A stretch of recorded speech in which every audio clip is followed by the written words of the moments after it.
start. So good morning, everybody, and welcome to Salzburg. As Jessie said, my name is Trudy. That's Trudy, not Julie. And I'm afraid you have to put up with me now. Well, for quite some time today, actually. But I just have to sit down here at the front. As it's law, I should be sitting down with my seatbelt on, and I don't want to make a big mess on the windscreen here. Sounds Julie Roberts.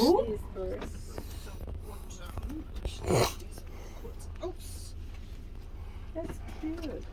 So, ladies and gentlemen, already in about 10 minutes we're going to make our first stop, where we'll just have a short little walk. We'll only be gone from the bus about 10 minutes or so, and then we'll come back to the bus. We have another then 10-minute drive, and we'll have another brief little stop, and then we'll come back on the bus for about another 10-minute drive, and then we'll have a little longer stroll into the city centre in Salzburg.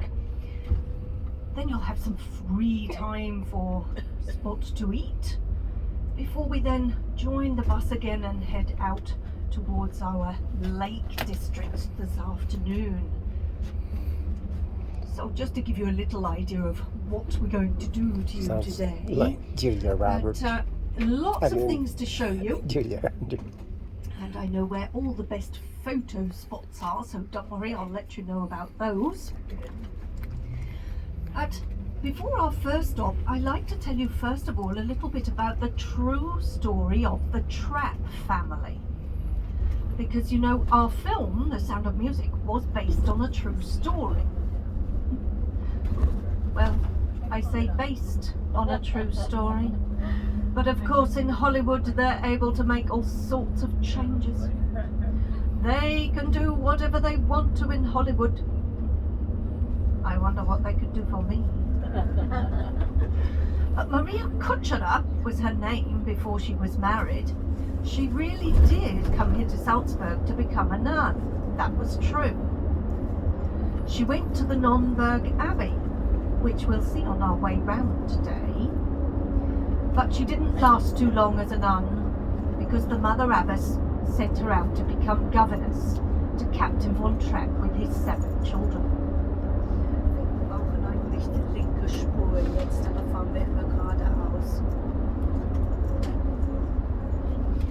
Captain von Trapp was really a Navy hero. That was true. He used to be captain of a submarine, which is when Austria had an ocean. As you might have noticed, we don't have an ocean anymore. But until the end of the First World War, what's now Croatia, also parts of Italy, used to be part of the Austro-Hungarian Empire. So it was true, Captain von Trapp was a hero in the First World War. And he really did used to call his children with that whistle. How rude. Whistles are for dogs and cats and other animals, but not for children, and definitely not for me.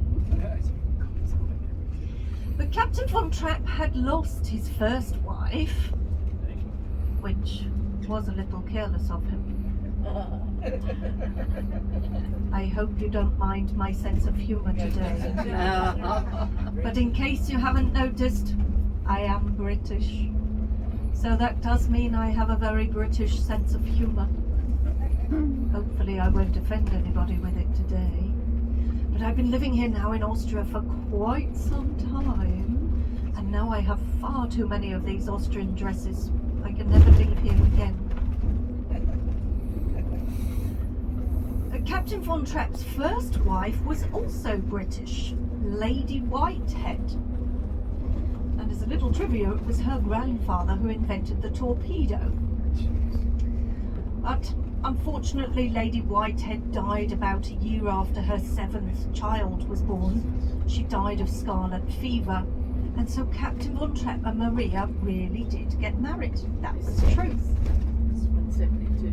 However, it was in 1927, which was a little bit earlier than portrayed in the film. Maria really did bring music to the family's life. That's also true.